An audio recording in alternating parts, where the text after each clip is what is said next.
Bonjour à tous, très heureux de vous retrouver. School TV Le Mac, vous le savez, une demi-heure concernant la scolarité de vos enfants. À chaque fois une thématique forte, une initiative sur le plan local ou national, toujours avec Alix Nguyen. Salut Alix. Salut Patrice. On y va pour le sommaire de cette nouvelle émission. Le marché des jeux d'argent et de hasard français connaît une forte croissance en 2023 avec un peu plus de 13 milliards d'euros, soit à 3,5% d'augmentation par rapport à l'année 2022. Ce sont les derniers chiffres que j'ai trouvés, en tout cas publiés par l'Autorité nationale des jeux. Une pratique qui n'est pas sans danger, vous en doutez, pour la jeunesse. Vous le verrez dans un instant dans cette émission. Vous l'aurez compris, on parlera de dépendance, d'addiction, de risque, mais aussi de prévention. L'État ne peut pas tout, mais en fait-il assez dans ce domaine.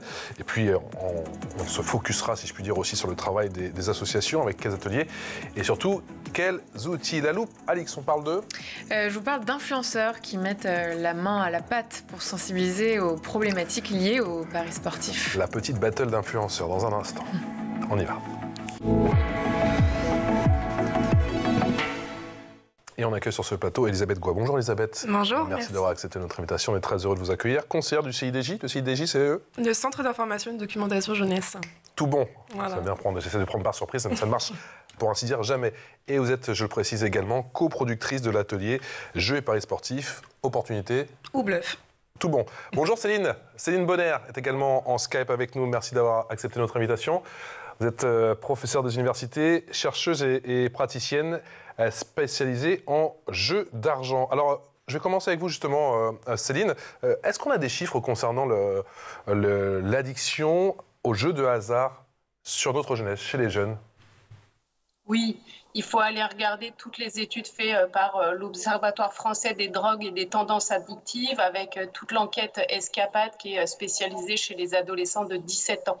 Donc oui, on a des chiffres chez les jeunes.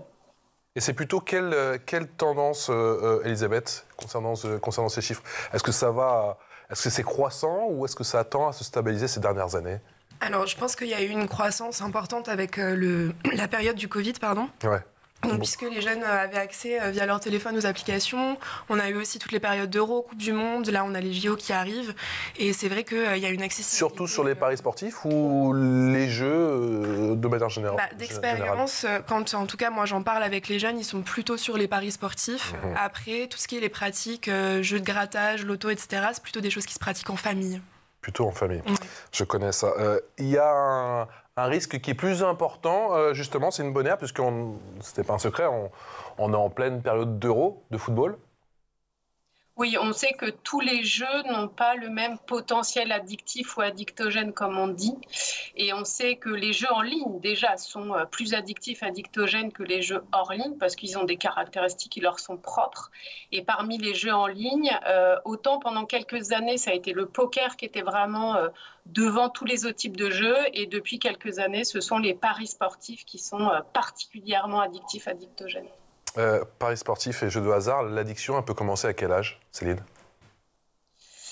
Difficile vraiment de répondre à cette question. C'est plutôt la pratique qui commence de plus en plus tôt. Enfin, après, ça dépend de l'environnement, évidemment, dans lequel on évolue. Mais une chose est sûre, c'est qu'à l'adolescence, on peut rencontrer un trouble et les caractéristiques propres du trouble lié aux jeux d'argent et de hasard.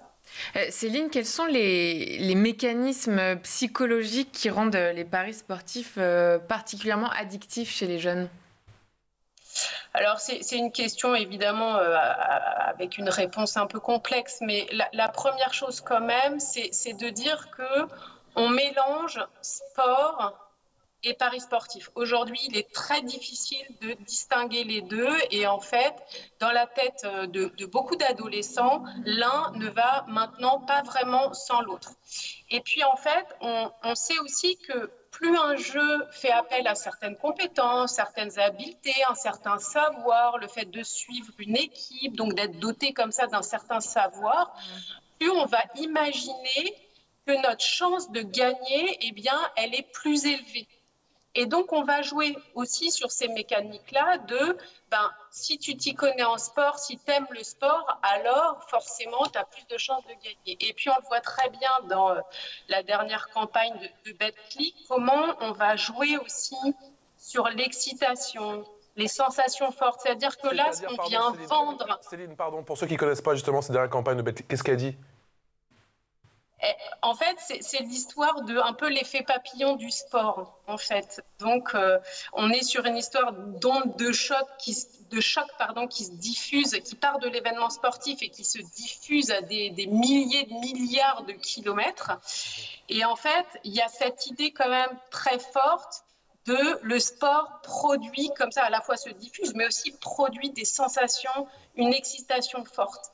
Et en plus, ce qui est un peu, j'ai envie de dire, pernicieux dans cette campagne publicitaire, c'est que ça promeut le pari live, enfin le live betting, le pari durant l'événement sportif. Or, on sait très bien que ce type de pari est beaucoup plus problématique qu'un pari sur des actions à venir. Mais en tout cas, là, on voit très bien comment on vend une expérience extrême. Et vu qu'on vend une excitation, des sensations fortes, on vient clairement jouer sur des vulnérabilités parce que les adolescents, parce que c'est quand même eux aussi la cible, on sait que c'est quand même des individus qui sont friands de sensations fortes, qui sont dans une prise de risque élevée. Et vous avez plein de raisons neurobiologiques à ça, parce qu'on sait que la maturation cérébrale, elle n'est pas synchrone, et vous avez certaines régions cérébrales qui maturent plus vite que d'autres, ce qui explique pourquoi, et pour partie, on est très friand de sensations fortes, d'excitations fortes à cet âge de l'existence. Donc forcément, ces jeunes sont particulièrement ciblés et ils vont être particulièrement sensibles à ce type de campagne publicitaire. Elisabeth, on va parler bien sûr de prévention tout au long de cette émission, mais petite question là-dessus, parce que effectivement, Céline parlait de live betting, c'est comme ça qu'on dit, quand on commence à parier pendant la partie. Par exemple, si je veux parier sur le match de ce soir, l'Euro de foot, même si moi je perds tout le temps, j'ai compris qu'en tout cas je ne dois pas parier d'argent, en tout cas des toutes petites sommes, c'est vraiment juste pour s'amuser. L'excitation est à son paroxysme justement pour un cerveau qui n'est pas mature? Pour les ados ? Je pense que oui. Et puis, c'est ce que disait très bien Céline tout à l'heure sur notamment tout ce qui est l'illusion de l'expertise. Ça, c'est des choses que les jeunes ne comprennent pas du tout. Et ça fait partie des choses qui retiennent quand on fait les ateliers de prévention auprès d'eux. C'est qu'en fait, très souvent, ils ont l'impression que parce qu'ils connaissent, ils vont pouvoir trouver l'issue du match, savoir qui va se blesser, etc.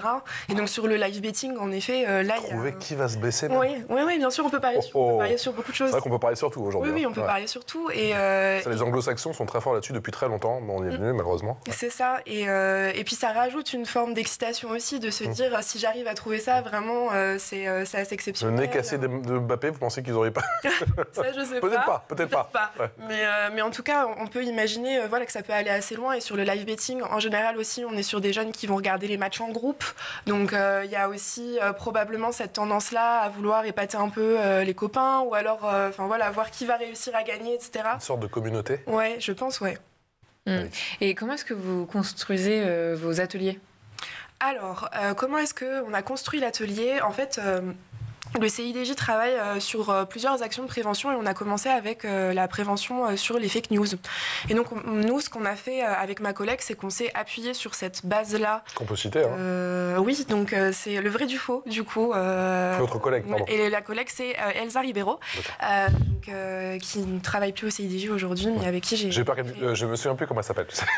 J'ai eu peur de ça. J'ai eu peur. Je me suis dit, oh là là, zut, là, je la mets dans une panade, là. Non, tout va bien, ça va. Mais en fait, on s'est basé sur un plan qui fonctionnait déjà bien sur une autre thématique. Et donc l'idée, c'est vraiment de faire de la prévention de premier niveau, c'est-à-dire que nous, on n'est pas là pour se substituer aux professionnels ni de l'addiction, ni des paris, etc. C'est pas notre objectif. Nous, on est vraiment sur un objectif d'information. Donc l'idée, c'était déjà de voir avec eux un petit peu qu'est-ce qu'ils connaissent des jeux. Est-ce qu'ils ont conscience que ça peut être quelque chose d'addictif ? En général, c'est pas le cas. Quand on aborde cette partie-là, ils ont tendance à parler d'addiction aux substances, mais les addictions comportementales, ça en fait pas du tout partie. Et l'idée, c'était aussi de pouvoir leur proposer pendant cet atelier quelques petites expérimentations assez simples, type des lancers de pièces ou faire des paris sur des journées qui se sont déjà passées en Ligue 1 pour voir un petit peu si ils arrivent à déterminer les résultats des matchs. Et en fait, ça ne fonctionne jamais et ils perdent toujours. Et Qu'est-ce qu'ils vous disent, du coup, dans ces ateliers ? Ça dépend le public qu'on a, mais globalement, on va en avoir qui vont dire que de toute façon, c'est pas possible parce que les exemples qu'on prend, évidemment, qu'on les prend aussi pour qu'ils se rendent compte des mécanismes qui sont en jeu, mais ils sont souvent quand même un peu déçus. J'ai fait un atelier avec un groupe de jeunes espoirs de football, donc semi-pro, et eux, pour le coup, ils se sont vraiment réveillés à ce moment-là en disant « Ah ouais, mais en fait, même si on a regardé cette journée, on s'en souvient, même comme ça, on n'arrive pas à faire des paris combinés, quoi. » Donc ça, c'était assez intéressant d'avoir ce retour-là. Avec les jeunes pros. Ouais. Céline Bonner, quand est-ce que l'on est considéré comme addict quand on est jeune? Et deuxième question, est-ce qu'il y a forcément une notion d'argent? Parce que c'est vrai qu'on parle de jeux de hasard et de jeux d'argent. Donc on pense souvent au cas extrême où la personne est fauchée et elle met en péril toute sa famille. Mais est-ce qu'il y a forcément cette notion d'argent ou on peut aussi rester que sur l'addiction et le jeu? Je suis pas sûre de bien comprendre la deuxième partie, mais peu importe. En tout cas, c'est difficile. Enfin, l'appellation, c'est vraiment jeu d'argent et de hasard, ou jeu d'hasard et de argent, peu importe. Mais les deux vont nécessairement de pair, parce qu'en fait, on réfléchit aussi aux conséquences négatives d'une conduite, et ça fait partie des critères de définition. C'est aussi quand on s'adonne à une activité, il y a à la fois la perte de contrôle, qui est un élément très important de la définition, c'est-à-dire le fait de ne pas pouvoir se contrôler, le fait de ne pas pouvoir contrôler la fréquence à laquelle on joue, de ne pas pouvoir contrôler la durée aussi à laquelle on s'adonne au jeu, de ne pas pouvoir contrôler ses dépenses. Et c'est vrai que parmi les conséquences négatives, au-delà du temps, au-delà de mettre à mal des relations sociales, de mettre à mal des projets académiques, des projets professionnels, il y a aussi évidemment la dimension financière, qui est un élément de définition très important. Et généralement, il faut toujours être dans l'acceptation que ce qu'on mise, il faut être en mesure de pouvoir le perdre. Il faut se permettre de perdre l'argent qu'on mise. Et donc, à partir du moment où on n'a pas cet argent et qu'on empiète sur autre chose, qu'on va emprunter à d'autres personnes, c'est que déjà, on est dans quelque chose qui est problématique parce qu'on n'est pas capable d'assumer pleinement en fait, cette pratique. Et du coup, je reformule la deuxième partie de ma question. Du coup, si je vous comprends bien, on peut être considéré comme addict à ces jeux de hasard et d'argent, même si on parie de toutes petites sommes et qu'on ne met pas son patrimoine, si vous voulez, en péril, quoi. Non, parce qu'une fois encore, si on a les moyens, moi je peux dépenser 8 000 € par mois dans les jeux d'argent et de hasard. Si j'en gagne 45 000, bah peut-être que ces 8 000 € ne viennent pas gréver mon budget. Et in fine, ça ne met pas à mal le fait de pouvoir payer mon loyer, le fait de pouvoir manger, de payer mon téléphone portable, enfin que sais-je. Et donc j'arrive à payer toutes mes factures. Et là, après, alors une fois encore, le critère argent, c'est pas le seul. D'accord. Alix. Pardon. Pardon. Céline, quelles peuvent être les conséquences à long terme sur la santé mentale des jeunes? Alors uniquement d'un point de vue santé mentale, vous avez déjà tout ce qui est symptomatologie anxieuse, symptomatologie dépressive, parce qu'en fait, vous perdez le contrôle de votre pratique, vous vous mettez en difficulté. Souvent, c'est une activité, en tout cas quand elle franchit un certain seuil, qui est cachée. Donc, on est assez seul dans son activité et surtout dans ses difficultés et ses sources d'inquiétude, de culpabilité, de remords, et ça génère généralement de l'anxiété et de la symptomatologie dépressive. En tout cas, en premier lieu, ce sont ça les premières conséquences au niveau mental. Elisabeth, est-ce qu'on s'habitue à mentir quand on devient addict justement aux jeux de hasard et aux jeux d'argent? Je pense qu'on peut, oui. Je pense qu'on peut. On sait que, c'est ce que disait Céline tout à l'heure, il y a très peu de personnes aujourd'hui, même adultes, qui vont parler des problèmes qu'ils ont avec les jeux.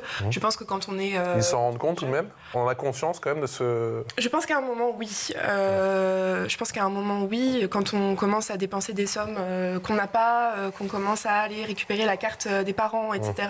Oui, enfin là, clairement, il y a du mensonge, de toute façon, dans ces pratiques. Et c'est vrai que On attend que le conjoint, la conjointe soit endormi pour aller jouer.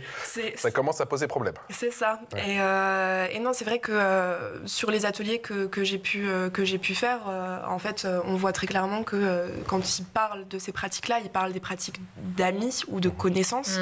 Ils s'adressent à nous très rarement avec le jeu. Donc, on voit quand même que il y a une petite réticence. Et il y en a qui parfois, au sortir des ateliers, finissent par se confier et réalisent en fait que peut-être ils sont addicts. Oui. Alors c'est arrivé une fois qu'un jeune revienne vers moi en me disant voilà, je pense que potentiellement je pourrais avoir des problèmes avec les paris. Donc là, l'action principale, c'est rediriger vers les professionnels. Et est-ce que vous contactez les parents ? Non, nous non. C'est pas du tout notre objectif. C'est vraiment nous d'être auprès du jeune. Après, voilà, si jamais on est face à une situation extrêmement problématique avec un jeune qui se met en danger, etc., bien sûr qu'on prendra. Mais c'est quand même ce que vous leur conseillez. Bien sûr. Par exemple, un jeune qui nous regarde aujourd'hui et qui se retrouve dans ce qu'on raconte, il faut qu'il en parle à ses parents. Bien sûr, oui, c'est primordial. Déjà, il faut pouvoir en parler, il faut pouvoir se faire accompagner, parce qu'encore une fois, on parle d'addiction, donc c'est pas quelque chose dont on peut se sortir seul. Céline, comment on peut mettre les parents dans la boucle, dans cette équation qui est ô combien compliquée ?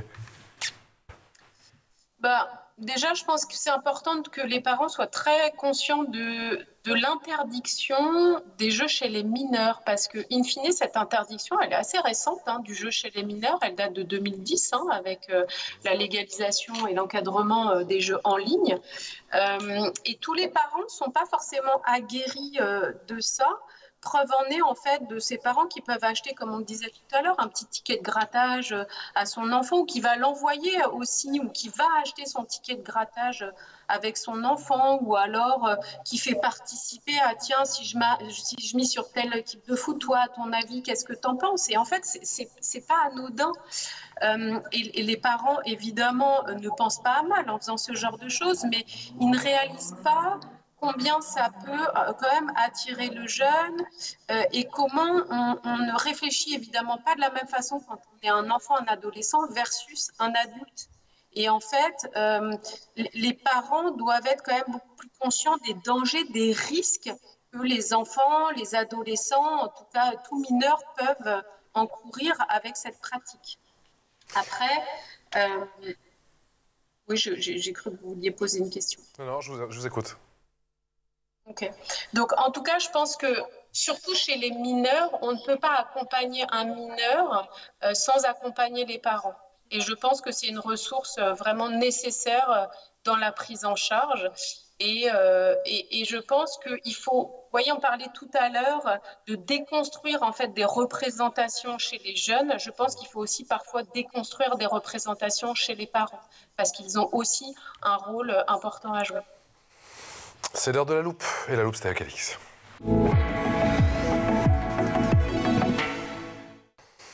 Et ma chère Alix, dans le cadre du programme Santé Addiction, le CIDJ collabore avec de nombreux influenceurs. Oui, dont le créateur de contenu Daryl Dikita. Il incarne un parieur pour sensibiliser sa communauté. On regarde tout de suite ce que ça donne. Dis Chris, parie contre pour le match de ce soir. C'est sûr, on va gagner. Ah non, c'est mort. Tu te souviens la dernière fois qu'on a parié ? C'est pas juste un jeu, tu sais, quand tu paries, c'est plus qu'un jeu. Tu vois, il y a l'excitation, le risque, tu sais pas si tu vas gagner et tout. Je te jure, c'est l'adrénaline du risque.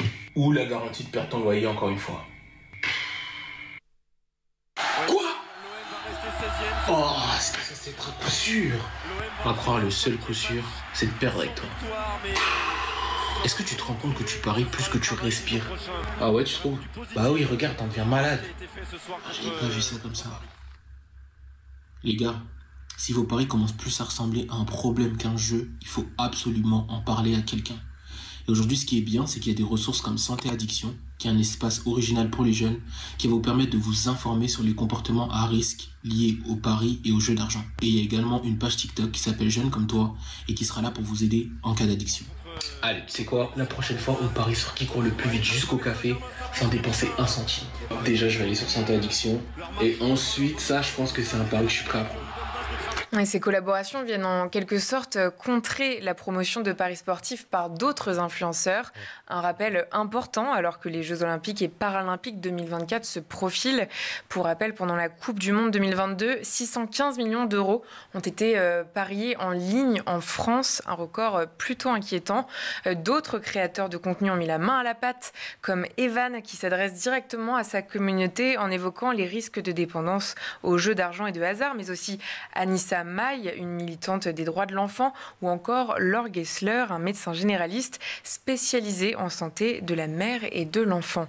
Elisabeth, est-ce que vous pouvez nous parler de l'impact que vous observez jusqu'à présent de ces collaborations? Est-ce que vous voyez déjà des effets?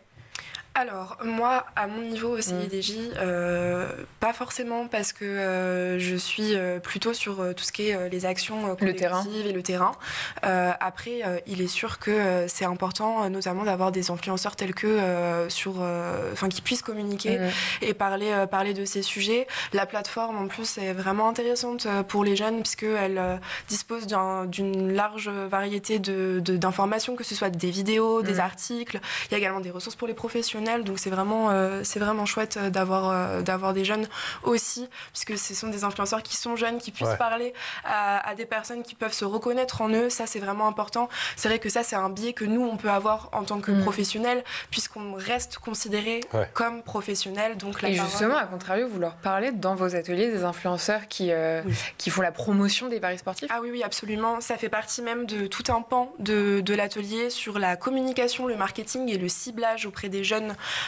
C'est vraiment l'un des points d'ailleurs qui les marque le plus en général, puisqu'ils n'ont pas du tout conscience en fait qu'on s'adresse vraiment à une population particulière. Donc on a repris par exemple la publicité Winamax Tout pour la daronne.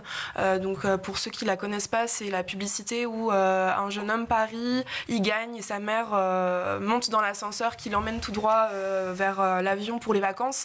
Et dans cet ascenseur, on voit Mohamed Eni qui est un influenceur très important dans le milieu du pari sportif. Et en général, ils ont la référence de cette pub, mais ils ne comprennent pas le message de cette publicité.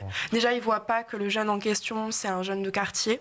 Le message de l'ascenseur social, ils ne l'ont pas du tout. Ils ne voient pas en quoi ça peut être intéressant. Le fait qu'il y ait Mohamed Eni, ils trouvent ça drôle, mais ils ne font pas le lien, en fait, sur...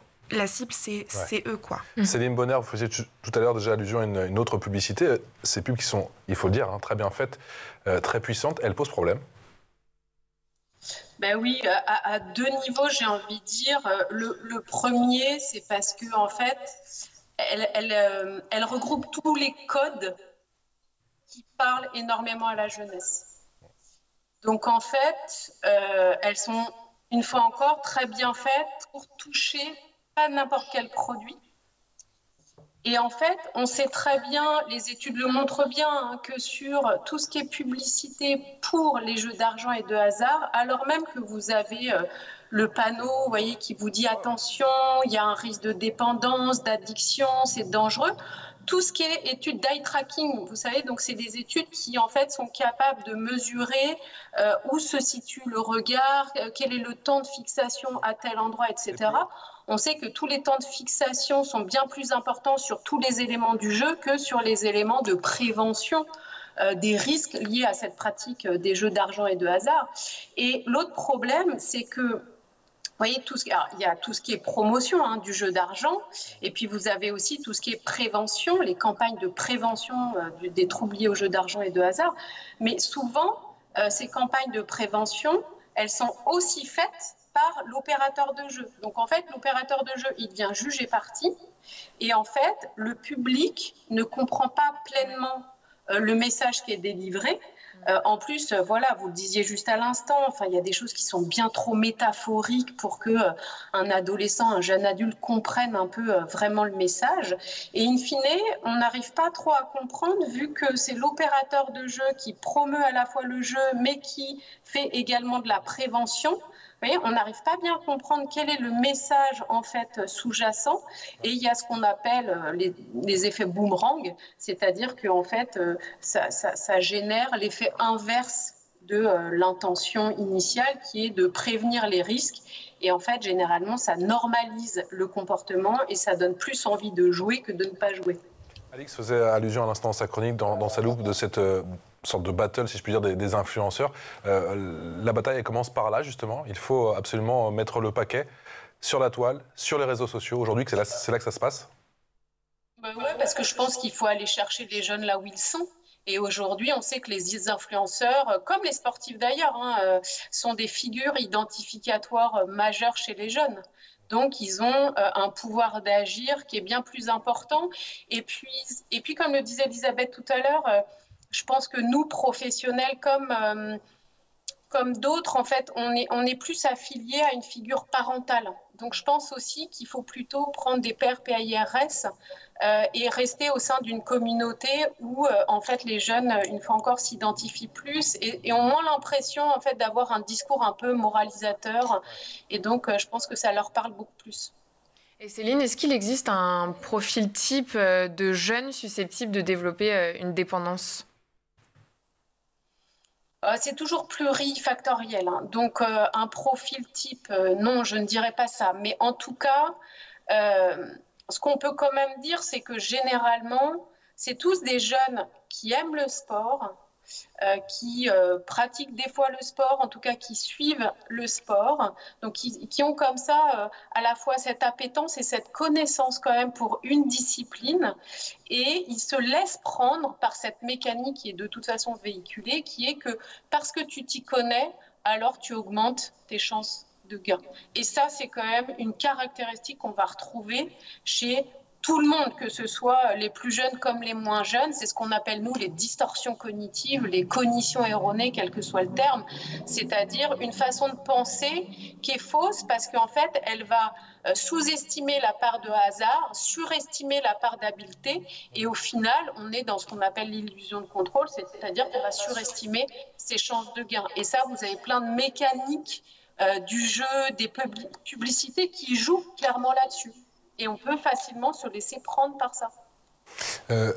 Très concrètement, comment on arrive à rester positif quand vous êtes effectivement toutes les deux au quotidien, au combat, en première ligne et alors bien sûr, il y a tous ces jeux, et à commencer par tous ces jeux en ligne, c'est quand même 24 heures sur 24, et en plus, on peut jouer anonymement. Il n'y a pas, comme à l'époque, si j'ai envie de dire, ce côté où tu es là, tu joues, tu vas jouer, on te connaît, et ça peut être honteux, tu peux avoir honte quelque part, mais là, tu peux être tranquille, tu peux créer plusieurs profils et personne ne sait que tu existes en final.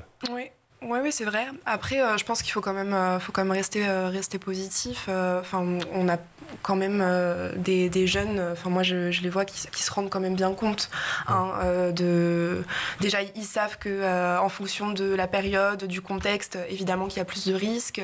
Ils voient aussi très bien les modes de fonctionnement, parce que on parle beaucoup de jeux de paris sportifs depuis tout à l'heure, mais il y a aussi des pratiques sur les jeux vidéo qui peuvent être associées aux addictions aux jeux d'argent et de hasard. Ça, en général, pareil, ils le voient quand même assez facilement. Là aussi, il y a beaucoup d'influenceurs. Oui. Et ils ont tendance d'ailleurs à partir des plateformes classiques pour aller faire des promotions sur des plateformes qui sont bien plus problématiques, notamment Kik, qui est une plateforme qui met en avant le jeu d'argent et de hasard et qui est développé par un géant du jeu d'argent et de hasard. Donc c'est clairement l'objectif. Mais ça, en général, quand on leur en parle, ils le voient bien. Ils ont quand même une bonne référence des influenceurs à qui ils peuvent faire confiance ou pas. Ça dépend à quel niveau, et encore une fois, ça dépend du public. Mais globalement, en tout cas, quand on échange avec eux, que ce soit sur les méthodes de communication, sur toutes les petites stratégies qu'ils peuvent avoir, qui pensent être des stratégies pour gagner, quand on sort de l'atelier, la première chose qui ressort, c'est « Ah, mais en fait, c'est moi la cible. Du coup, j'ai plus confiance, quoi. » Donc je pense que rien que ça, c'est déjà faire un pas en avant assez important. Et on va rester sur cette note positive. Vous avez fait allusion à Kik, effectivement. Je pense que ça pourrait faire l'objet d'une toute une émission. Oui. Toute une émission avec vous, Elisabeth, et avec vous, ma chère Céline, Elisabeth Gouard. Un grand merci, conseillère du CIDJ et coproductrice de l'atelier Jeux et paris sportifs, opportunités ou bluff. Et puis Céline Bonner, qui est professeure des universités, chercheuse et praticienne spécialisée, on l'aura compris, dans les jeux d'argent et de hasard. Merci à toutes les deux. On se retrouve très bientôt pour faire une nouvelle émission sur l'addiction avec vous, ma chère Alix. À demain. À demain.